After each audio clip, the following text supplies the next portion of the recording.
Қайырлы күн баршаңызға. Бүгін сіздермен гнездо глухаря салатын дайындайтын боламыз. Бұл салат өте дәмді болып шығады. Жасалу жолы да оңай. Бізге қажетті зат ол ең алдымен картоп. Картопты теркадан өткізіп алатын боламыз. Негізі именно осындай теркамен істеген жақсы. Сол кезде сіздердің фрилеріңіз әдемі болып пісіп шығады. Міне барлығын өткізіп алдым. Ал енді фриемізді осындай қағаз салфеткаларға қойып шығамыз. Аз-аздан суын толықтай кептіру қажет болады. Егер де бұндай қағаз салфетка болмаса, кәдімгі шашықты да қолдануға болады. Осылай барлығын жасап шығамыз. Ал енді пиязымызды турап алатын боламыз. Пиязды майда 4 бұрышты етіп кесіп шығамыз. Барлығын кесіп болғаннан кейін үлкендеу ыдысқа ауыстырамыз. Үстінен тұзды, қантты және де уксусты қосып, су құямыз. Су пияздың бетін жауып тұрса болғаны, жақсылап араластырып, бір шетке қойып қоямыз. Енді дайын болған картоптарды қызып тұрған майда барлық бетімен жақсылап сарғайғанша қуырып алатын боламыз. Алтын түске енуі қажет. Міндетті түрде оттың асты қатты қызған болуы қажет. Енді фриді қуырып болғаннан соң осындай огурциларымызды алып, майда етіп, кесіп шығатын боламыз. Огурцыды болғаннан соң тауықтың етін алып, дәл солай 4 бұрышты етіп кесіп шығамыз.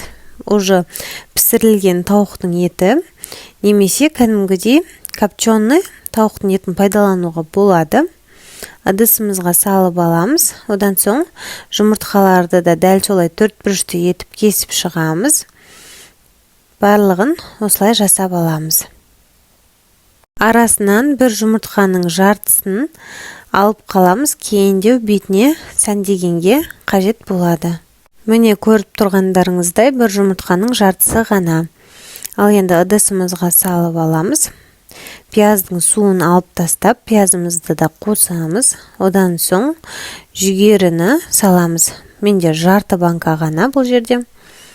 Барлығын салып дайындаймыз. Міне фриларымыз біздің осындай әдемі болып пісіп шықты. Ал енді салатымызға майонезді қосып аламыз. Шамамен 4-5 қасықтай жақсылап араластырып, ыдысымызға салып аламыз. Үлкен осындай бір ыдысқа салсаңыз болады, немесе 2-3 ыдысқа салғанға жетеді. Болғаннан соң үстінен осылай фрилерімізді қойып шығатын боламыз. Немесе негізі салатты араластырған кезде арасына қосып жерсеңіз де болады. Бетін қалауыңызша аскөкпен сәндеп қойсаңыз болады. Ал енді бетін әсемдейміз. Ол үшін бізге жаңағыдай жұмыртқаны алып, осылай теркадан майда етіп турап алу қажет болады. Одан соң үстінен кішкене ғана майонез салып, жақсылап араластырып алатын боламыз. Араластырып болғаннан соң қолымызға аз-аз бөліктен алып, домалатып шығатын боламыз. Домалатып жұмыртқаның формасын келтіреміз. Негізі, егерде бұлай жасағыңыз келмесе, бөдененің жұмыртқасын алып, қайнатып, қойып шықсаңыз да болады. Негізі бұл міндетті емес, бұлай қоймасаңыз да болады. Бірақ осылай жасасаңыз әдемі болып көрінеді. Осылай 5 дана жұмыртқаны жасап шығарамыз. Сонымен біздің салатымыз дайын, өте оңай жасалу жолы, ешқандай уақытыңызды алмайды. Міндетті түрде жасап көріңіз.